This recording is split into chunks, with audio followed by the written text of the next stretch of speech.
Hello, it's me, Scott, believe it or not. um, so, I just wanted to do a video just to let everybody know that I'm back from the hospital properly. I had my first night in the house last night and I'm feeling super good, super normal.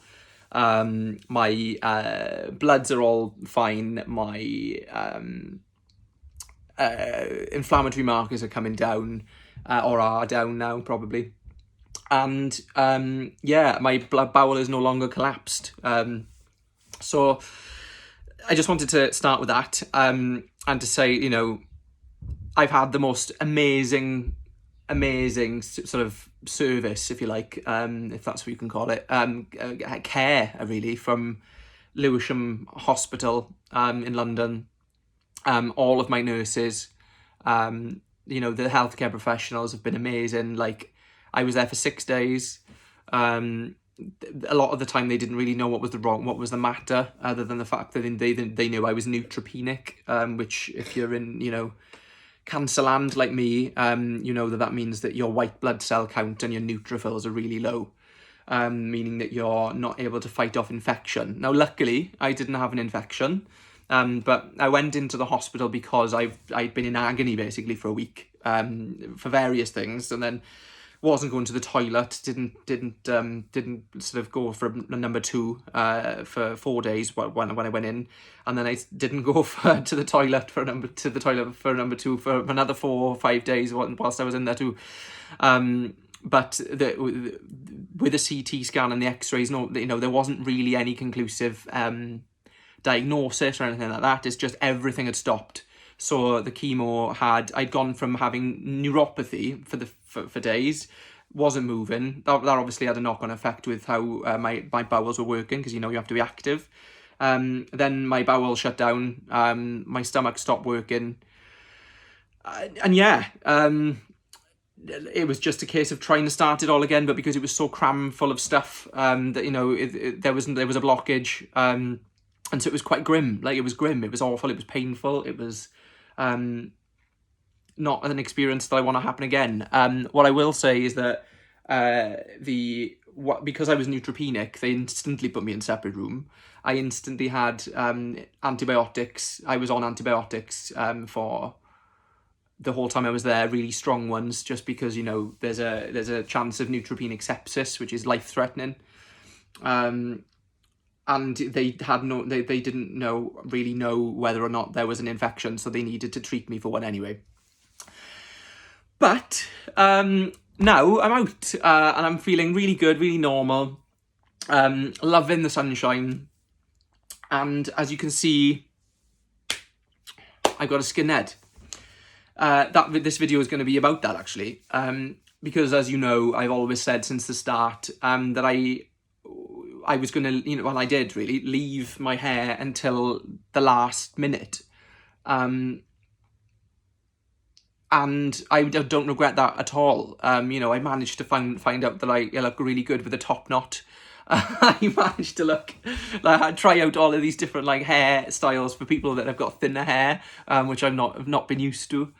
But I just wanted to talk about hair, how it feels to not have any now. I think it's different to not having any before, and I wanted to talk about how the way that I look at it, the way that I see this whole process and being in hospital and the hair loss. And so I'll start at the beginning, right? I wanted to experience the negatives of cancer in the way that they were in its entirety. I didn't want to be shaving my hair off because I want to preempt it in any way. I wanted to see, what my body would do and what the way that I would. I had a huge head of hair. And to be honest, the most difficult thing about the hair loss, I would say, would be the cleaning. When it got to around about a week before my third infusion, my hair was literally coming loose very frequently. Not like bunches or anything like that, but you know, there would be hair over the floor. You know, my mother was coming around and cleaning, and he didn't still do that quite often. There would just be hair everywhere in the sinks. And that I think really is the most annoying thing. I think it was quite a cathartic experience for me to lose it. You'd go in, like I'd go in the bath, and then you know you don't realise how much hair you've got until you're like going like this to your hair in the bath or in the shower. Handfuls are coming off, which is what was happening before I went into hospital. Yet you still had a head of hair that was covering. Well, I had a head of hair that was covering my entire head, and I could get away with going out and no one would have a clue that I was losing it, you know, other than me and my family and my friends. So, you know, it was an interesting experience in that respect.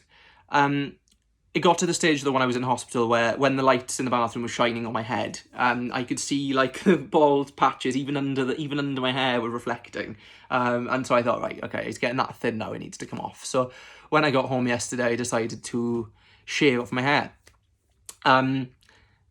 I've had a skinhead before. I'm not precious about my hair. I love my hair, but I'm not precious about it. I know it's going to come back, and I know it's going to come back stronger than ever. But I just, a lot of people ask me, you know, how does it feel? How, you know, what do all of these side effects feel like? Like, you know, what's the, like, how does it make you feel? How are you so strong? How are you, and I've got to be honest, in a similar like respect to how I've answered questions before, I feel really lucky to not have to worry about my mental health. Right, I don't need to think about it yet. I'm not saying that I you know won't in the future. But I'm in a position where in my life where I you know, thankfully I'm quite strong when it comes to my mind. I have real assurance in myself. I have a real positivity that just I can't do anything about, which is, you know, a lot of people would find annoying. But when I think of the hair loss, I don't think of it as, oh God, I'm losing my hair.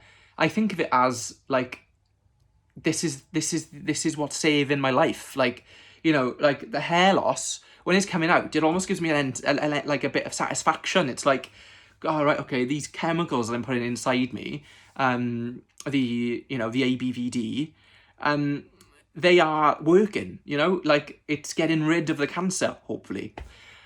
And so when all of this stuff is happening, when I'm in hospital, when I'm hospitalized, and I'm all of these things, and they're all just like, well, there's nothing that we can say that's wrong with you other than you're neutropenic, you know, the cancer treatment has stopped, your things from working. As much as like these things are negative and I'm in pain and whatever, like this is a byproduct of something that is saving my life, and I am absolutely like amazingly grateful for that. So when people ask me about my hair and how it makes me feel, it's different. I haven't had a skinhead in a little while, only about a year or so. But like it isn't affecting me in the sense of like, God, you know, this is making me really down. Or the sun shines, it makes me feel better. I think it's just the way that you look at it, like the way that I look at it, the way that I naturally look at things may be a bit different to you, maybe a bit different to you know, other people. But, you know, this treatment has to work, and these side effects that I'm getting are a sign for me that this treatment is working. And so that makes me feel good. So call me crazy, like, I think, look at me in a particular way, think, oh God, you know, I would manage it differently or whatever. I'm going about my life in the same way as I would. I've had a couple of stumbling blocks in the last couple of weeks. But ultimately, those stumbling blocks are like alarm signals going off in my brain going, yes, okay, the adriamycin, the bleomycin, the vinblastine and the carbazine, horrible drugs, are working. You know, I'm not just putting this stuff in me because I fancy it. I'm putting it in me because I want it to have the desired effect. It needs to break down the cancer cells, and it needs to get rid of it, and it needs to make sure they stay away. So, you know, call me like whatever you like. But when I look at cancer side effects and when I get them, okay, mate, I'm not like overjoyed that I'm getting these like feelings, and I'm not overjoyed that I'm getting, you know, constipation or a collapsed bowel. But when you come over it and those things are no longer a problem, you think, yeah, that's a good sign. It means that the treatment that they're giving me, the poison that they're putting inside of me, is having the desired effect. It's getting rid of the cancer. And so I think you've got to look at it in that way. And I think if you do look at it in that way, then the side effects become a little bit better. You know, and yeah, you know, I think I look all right with the skinhead. You know what I mean? I feel good. It's actually the first time I've felt healthy, I felt like I look healthy in a good couple of weeks, because my hair had started to get unruly and I was just like going with it because, you know, I wanted to have that experience be coming out. But now that it's gone, I really feel like a renewed person. When I do my chemo next week, that'll be like I've done a third of it. I've only got like 2/3 left. I'll then have a PET scan the week after next, so that it can tell me whether it's working and whether the cancer cells are being depleted. It may even be that I'm in remission at that point. I've still got to have all of the chemo, but it may even be that I'm in remission at that point. And so then when you think of those things and those possibilities, like, losing your hair really doesn't mean very much.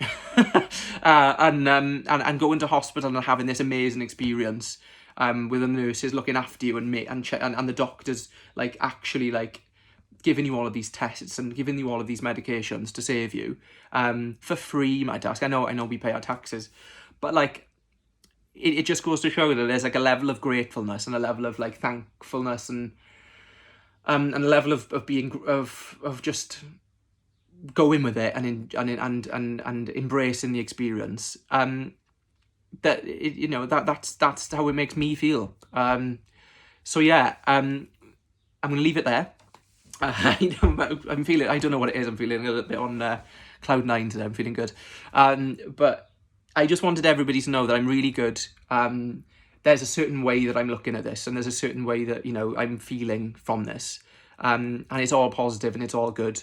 And that going forward, you know, it is just about having to grin and bear it and know that this stuff is designed to save my life, and that's what it's doing. That's what it's doing. Collapsed bowel, skinhead or not. But yeah, I hope you're all well. Thank you for watching, and thank you for keeping updated with me. I'll be posting a couple of maybe negative videos over the next couple of weeks, or the next week or so, because I want people to see, you know, how I was last week before I went into hospital, and the way that my mindset was. I've got all the videos there. But yeah, hope you're having a lovely time, and wherever you are in the world, thank you, and tell me what you think of the skinhead.